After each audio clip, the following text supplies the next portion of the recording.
sudah kuat dari dalil Al-Quran, sunnah Nabi. Nah, dua dalil ini, Al-Quran dan sunnah ini, yang menjadi mustanad, menjadi sandaran para ulama untuk apa? Untuk bersepakat bahwa berkorban itu memang bahagian dari syariat Islam. Jadi kita mengamalkan lagi karena itu bagian dari syariat Islam. Bukan karena syariat nabi-nabi sebelum kita saja. Bukan karena ini syariat Nabi Adam. Ada Habil dahulu. Ini ditegaskan dalam syariat kita. Dan berkorban itu hadir dalam berbagai syariat para nabi sebelumnya. Tetapi di dalam syariat Islam ditegaskan, bahkan disempurnakan petunjuk pelaksanaannya. Itulah dasarnya. Nah, berdasarkan kepada dua dalil tadi, para ulama berijma, bersepakat, mereka berpendapat bahwa korban itu masyru'ah. Nah, ini dikatakan oleh pengarang beberapa kitab, diantaranya kitab Mughnil Muhtaj, bertemu nukilan tentang ijma' umat, termasuk juga Ar-Raudhul Murbi' dalam mazhab Hambali, bahwa ajma'atil umat berijma' atas disyariatkannya kurban. Nah, setelah kesepakatan tersebut,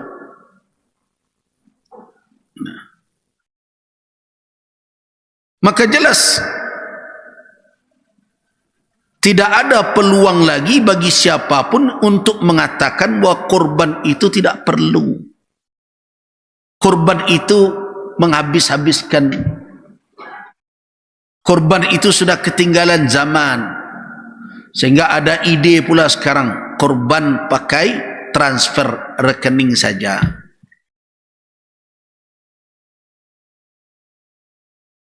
Mau transfer rekening membantu orang silakan, tapi yang ibadah korban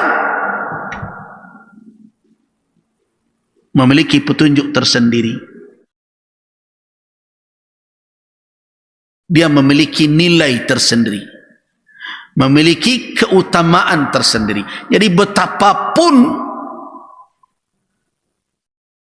kehidupan ini bergeser, berubah, tapi ibadah korban akan tetap bertahan sampai hari akhir sebagaimana dia telah ada di dalam syariat Islam.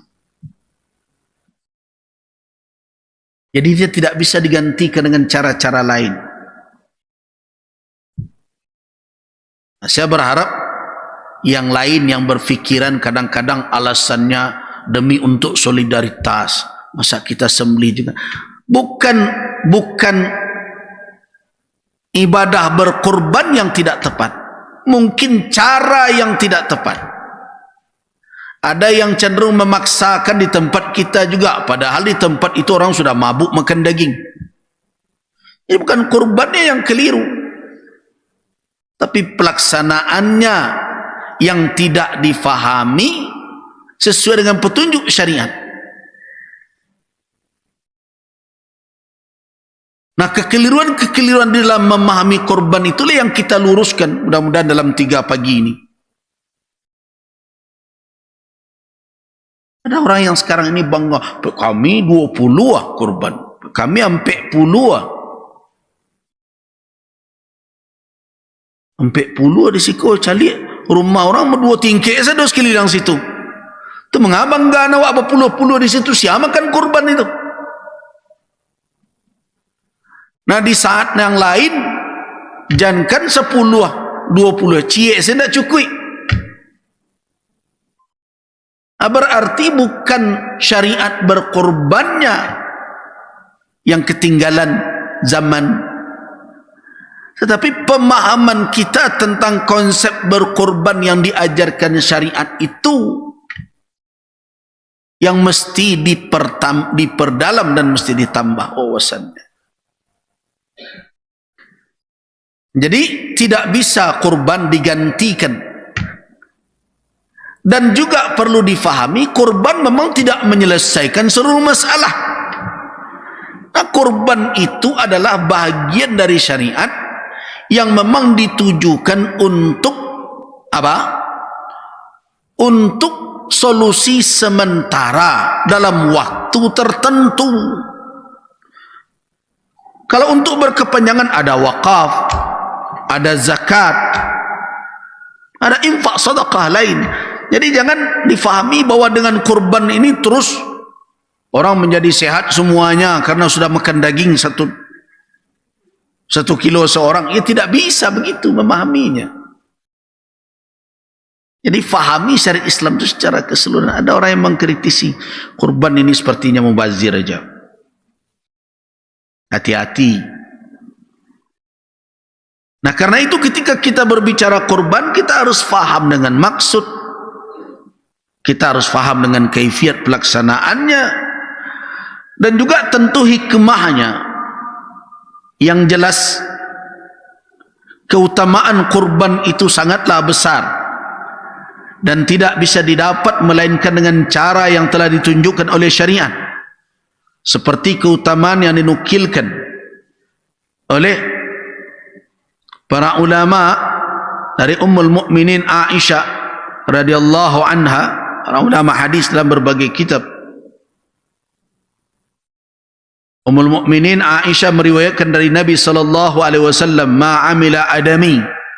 Tidak ada suatu perbuatan dilakukan seorang anak cucu Adam min amalin, dalam bentuk amal, yauman nahr, di hari nahar, ahab, yang lebih dicintai ilallah oleh Allah subhanahu wa ta'ala, min ihraqihi daman, dibandingkan dari dia menumpahkan darah di hari itu. Menumpahkan darah bukan darah orang. Nah, darah binatang ternak. Wa innaha la ta'ti yaumal qiyamati biquruniha. Dan sesungguhnya binatang ternak yang disembelih itu datang nanti secara utuh. Itu makanya utuh kurban itu, jangan dijual separuh.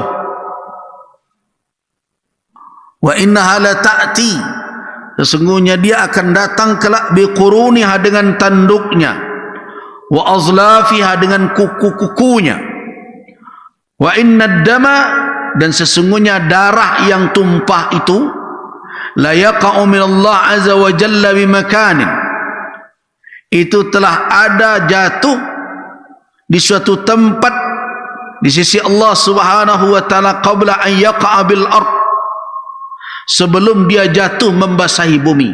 Begitu cepatnya Allah menerima amal tersebut. Diumpamakan bahwa darah itu telah sampai kepada Allah sebelum dia membasahi bumi. Karena itu fatibu biha nafsan, maka rela-relalah, ikhlas-ikhlaslah, jadikan jiwa kita tayyib, baik, rela, ikhlas, nyaman ketika berkorban itu. Kondak sudah berkorban mau pek lo, sudah berkorban untuk awak selo, diambil dia orang gak banyak eboh lo. Nah, makanya saya kalau di surau ingatkan betul tuh petugas, kemarin kita sudah rapat, sudah ada yang mau bantu enggak? Ada orang yang bertanya, kok di surau peserta boleh mendapat lebih dari satu kantong buyang? Mengapa satu kantong? Kalau nak ionya sadonya dia gian doang. Kenapa? Kan korban dia. Terus kita mau apa? Nah, korban dia yang mau ambil. Mungkin ada orang lain yang dia lihat perlu, ya silahkan. Awak akan menolongnya. Malah kita tawarkan, kalau banyaklah korban, bantulah, bawalah agak 10, 5, lihatlah di sekitar kita. Ya kalau sedikit mungkin orang di sekitar perlu, kita tawarkan. Ini banyak, ya sudah kita sepakati. Kan yang punya korban bukan panitia, bukan pengurus surau. Kecuali korban yang pengurus surau, ya silakan. Ada pula kadang-kadang pengurus ini yang merasa berkuasa atas korban orang. Aneh juga itu.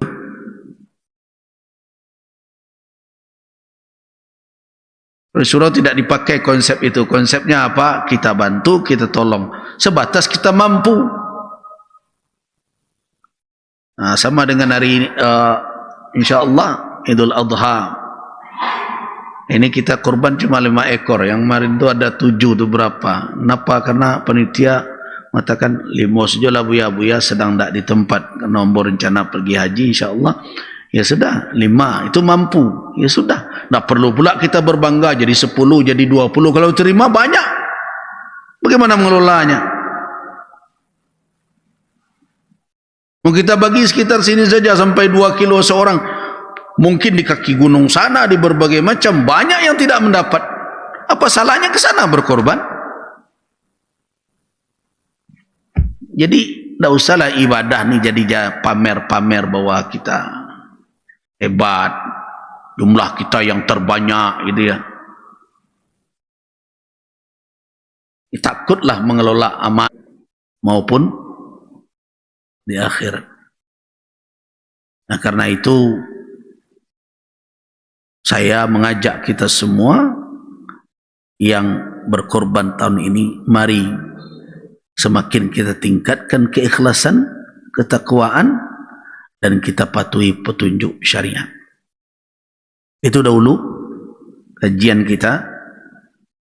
InsyaAllah besok kan kita bicarakan tentang penjelasan hukum berkorban itu, apakah dia wajib atau sunnah, dan bagaimana dengan peringatan Nabi, orang yang ada ke lapangan tapi tidak berkorban, kira-kira ke lapangan itu dalam bentuk apa?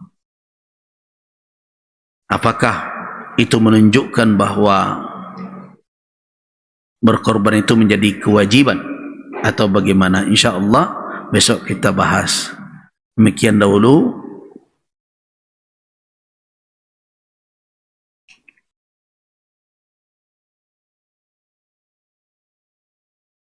Apakah biaya haji yang dikeluarkan seseorang termasuk infak?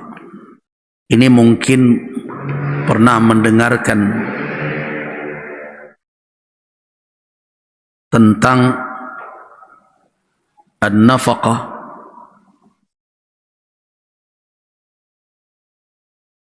Nafaqah di dalam berhaji seperti nafaqah fi sabilillah.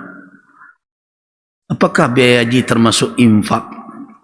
Infak yang dimaksud di sini adalah ikhraj, mengeluarkan harta dari kepemilikan kita, ya, untuk suatu maksud dan tujuan. Apakah ia baik atau buruk? Itu disebut dengan nafaqah. Karena itu kata nafaqah atau kata infak bisa diiringi dengan thayyibah, khabisah, baik atau buruk. Nah, nafaqah thayyibah, nafaqah yang baik. Nafaqah khabisah, nafaqah yang buruk. Juga di dalam bahasa Arab disebut nafaqah. Nah, jadi ketika kita berbicara tentang kata nafaqah, maka akan tertuju kepada pengertian kebahasaan, yaitu mengeluarkan harta untuk kepentingan sesuatu, baik atau buruk. Nafaqah juga namanya. Namun di dalam penggunaan, di dalam pemakaian, taglib kebanyakan ketika disebutkan kata nafkah, apalagi infak, itu lebih banyak di dalam penggunaannya tertuju kepada yang baik,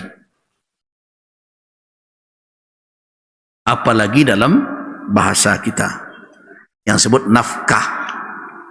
Malah kalau dalam bahasa kita nafkah ini malah tertuju, malah lebih khusus lagi, itu biaya untuk keluarga. Malah ada pula yang nambahnya lagi, pakai lahir dan batin pula. Nah, secara kebahasaan.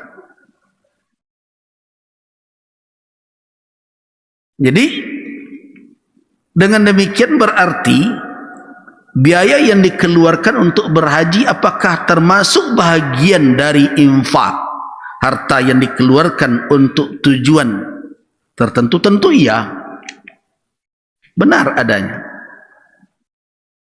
Nah, karena ini di jalan Allah, berhaji itu kan di jalan Allah, jelas tidak ada keraguan, fi sabilillah.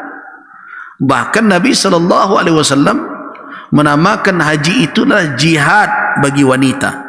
Jihadukunna, kata Nabi, jihad kamu wahai para wanita, yang tidak ada qital, tidak ada perang di dalamnya adalah hajj, al-hajjul mabrur.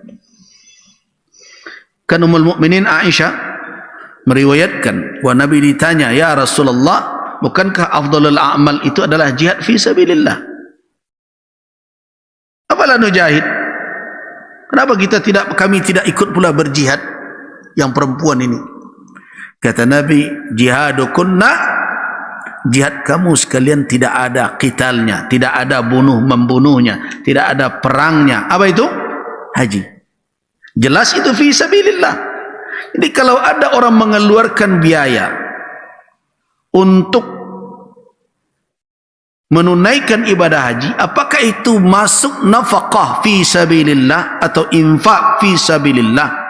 Iya, termasuk dia bahagian dari infak fi sabilillah. Dan orang tersebut selama mengeluarkannya dari sumber yang halal, nafkah thayyibah, maka dia akan mendapatkan keutamaan yang besar, haji yang mabrur.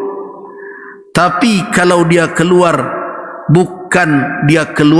bukan dari penghasilan yang halal, dari khabithah, hasil korupsi, ya, hasil nipu orang, hasil dari gaji buta, ya sudah, itu bukan nafkah thayyibah, tapi nafkah khabithah. Tentu akibatnya berpengaruh kepada amal. Walaupun para ulama fikih mengatakan selama dia penuhi rukun dan syaratnya, amalannya sah. Tetapi kedudukannya di sisi Allah, amalan itu ghair makbul, tidak diterima. Kenapa? Innallaha tayyibun wa la yaqbalu illa tayyiba. Allah maha baik, tidak menerima melainkan yang baik-baik pula. Berapakah nisab emas? 20 dinar. Berapa ukurannya itu dengan gram?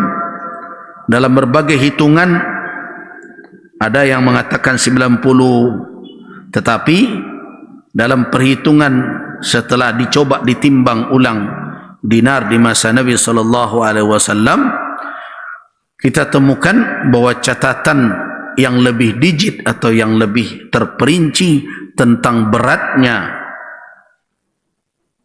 20 dinar itu, ya, dalam timbangan gram adalah 85 gram. Nah, kalau dikonversi ke istilah emas kita kan sering sebut 1 emas, 2 emas. 1 emas berapa? 2,5 gram. Nah, berarti berapa? 34 emas. Itulah nisabnya. Wallahu a'lam.